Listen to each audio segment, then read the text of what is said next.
Muchas gracias a todos los renacuajos por formar parte de esta familia. Me ayudan a seguirles trayendo más contenido prácticamente todos los días. Si tú también quieres ser un renacuajo, no dudes en unirte al canal como miembro. Te dejo el enlace en la descripción. Como mención honorífica, le doy la bienvenida a Gio, a Ricardo Rosas, a La Guayaba, a Martín, a VP y a Ayatina por unirse a esta familia de renacuajos. Por falta de un taco. El planeta Kibaesta, hogar de los Colori, es un mundo anterior a los vuelos espaciales, y como tal, está fuera del alcance de todas las naciones estelares. Lo único que se permite cerca del planeta son los puestos de observación construidos por una u otra organización científica para estudiar a los habitantes primitivos. Por supuesto, las naves pasaban por el sistema, pero se alejaban del planeta a gran distancia para no perturbar nada. Para la gente de abajo, la vida transcurría con normalidad. Estaban en plena era industrial de su sociedad, y aunque muchos especulaban sobre la posibilidad de que hubiera vida fuera de su planeta, para ellos era pura ciencia ficción. Nadie había mirado al cielo con algo más poderoso que sus ojos, aunque si lo hubieran hecho, no habrían visto nada más allá de las estrellas, ya que el resto de la galaxia había erigido una compleja serie de emisores holográficos que editarían todo lo que se suponía que se viera, como estaciones espaciales y naves espaciales. Podrían ver todas las estrellas, todos los planetas y lunas de su sistema solar sin amenaza de contaminación. O eso pensaba el resto de la galaxia. Era un hermoso día de primavera en Kiva Esta, y el parque comunitario en el centro de una de sus ciudades más grandes estaba repleto de actividad. Familias jugando o haciendo turismo, amantes haciendo picnics y dueños de mascotas dejando que sus peludos o escamosos compañeros se divirtieran un poco al sol. Este iba a ser el escenario de algo milagroso, aunque ellos ni siquiera lo supieran. Un repentino estruendo proveniente de arriba atrajo la atención de todos los que estaban en el parque y en la ciudad misma, cuando una forma negra surgió de entre las nubes y comenzó a girar en espiral de manera controlada. Muchas miradas se concentraron en eso mientras la forma disminuía su velocidad con cada giro que hacía en el aire, hasta que finalmente estuvo lo suficientemente cerca como para que pudieran verla correctamente. Era una especie de avión, eso lo sabían, pero no era uno de ellos. De hecho, no estaban claros los medios de propulsión ni tampoco su construcción, y cuando finalmente se detuvo en el aire, supieron que no era de su mundo. Los padres apretaban a sus hijos con fuerza entre sus tentáculos. Los pedúnculos oculares se acortaban y miraban fijamente mientras la nave descendía suavemente hasta el suelo, y los motores empezaban a reducir su velocidad.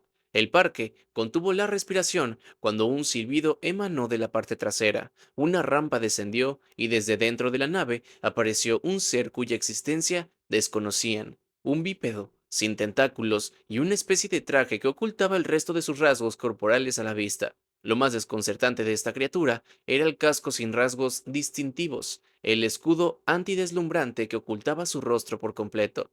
Miró a su alrededor, giró los hombros y luego revisó una especie de computadora de muñeca antes de marchar en una dirección en particular. Muchos de los Colori más valientes lo siguieron a una distancia segura, con mucha curiosidad. El destino del ser se hizo bastante evidente cuando se detuvo en un camión de comida. Los cocineros adentro se aplastaron contra la pared opuesta y temblaron de miedo. Sin embargo, el ser no buscó hacerles daño. En cambio, su cabeza, o lo que todos asumieron que era su cabeza, se inclinó hacia atrás para mirar el menú que tenía muchas imágenes diferentes. Parecía estar deliberando consigo mismo y finalmente señaló un artículo del menú, un gluquiatron. Era como un wrap lleno de muchas carnes sabrosas y otras delicias, un plato popular entre los Colori. El cocinero principal, el que normalmente tomaba los pedidos, extendió un pedúnculo ocular y miró hacia arriba, a lo que el ser señalaba, antes de hacer que sus compañeros cocineros se pusieran en movimiento en completo silencio. El alienígena buscó en sus bolsillos algún método de pago y colocó con cuidado un trozo de metal sin refinar sobre el mostrador. Brillaba de una manera que sugería solo una cosa: kepa, oro, como los Colori descubrirían que se llamaba. Un mineral muy valioso, y el trozo que había colocado delante del cocinero era lo suficientemente valioso no solo para comprar el camión de comida, sino también varios más. En menos de 5 minutos, la comida estaba lista, y se la entregaron temblorosamente al extraterrestre, quien la tomó con un sonido apagado pero feliz que emanaba de su casco. Sacó una especie de dispositivo y lo agitó antes de que emitiera un pitido y la pantalla se pusiera verde.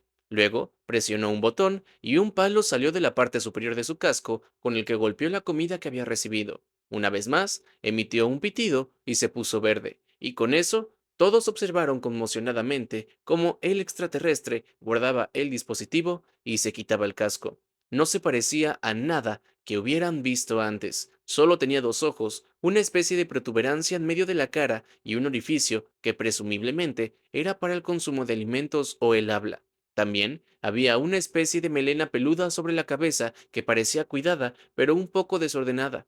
El alienígena levantó el cluquiatrón y abrió ese orificio, revelando un conjunto de dientes superiores e inferiores mientras mordía la comida. Inmediatamente, emitió un gemido que muchos asumieron que era de alegría y sacó un apéndice levantándolo en el aire, lo que mucho tiempo después sabrían que era un pulgar arriba.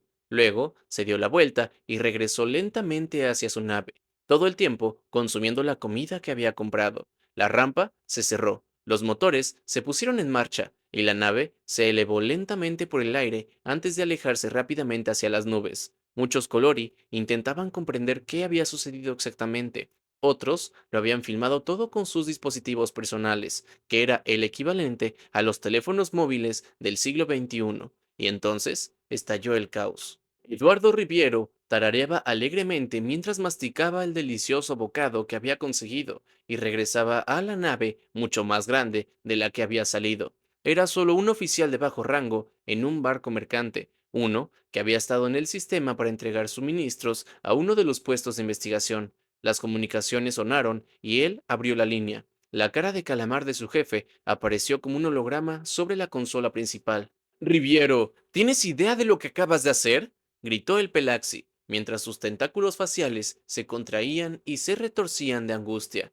Tranquilo, jefe, ¿cuál parece ser el problema? Dijo Eduardo, con un tono de voz contenido. Entre lo de los tacos y la hierba eridani que había consumido antes, estaba muy contento. ¿Y cuál es el problema? El problema es que rompiste la cuarentena planetaria e iniciaste el primer contacto con una especie que aún ni siquiera ha dejado su atmósfera. Ese es el maldito problema. Eduardo frunció el ceño profundamente mientras pensaba en ello, pero estaba demasiado tranquilo como para ver realmente el problema, así que finalmente se encogió de hombros. Lo siento, jefe. Tenía ganas de un taco y nadie los hace buenos por aquí, explicó. La comprensión de lo que había hecho exactamente le llegaría más tarde, cuando estuviera sobrio. Hubo silencio en la línea por un momento, mientras el capitán de Pelaxi lo miraba con incredulidad. ¿Tú hiciste eso por un taco? ¿Por comida? Yo no. ¿Qué? Dijo el capitán antes de enterrar la cara entre las manos. Iremos a la cárcel, ¿sabes? Eduardo suspiró sacudiendo la cabeza. Lo siento, jefe, de verdad que lo siento mucho, dijo, antes de que cortaran la línea. Entonces se dio cuenta de lo mucho que había metido la pata y deseó que tal vez todo saliera bien. Hizo que la computadora lo conectara a Internet en Colori y descubrió que los videos e imágenes de él ya se estaban volviendo virales. Ups, dijo. Y así se hizo el primer contacto con los Colori. Todo por falta de un buen taco.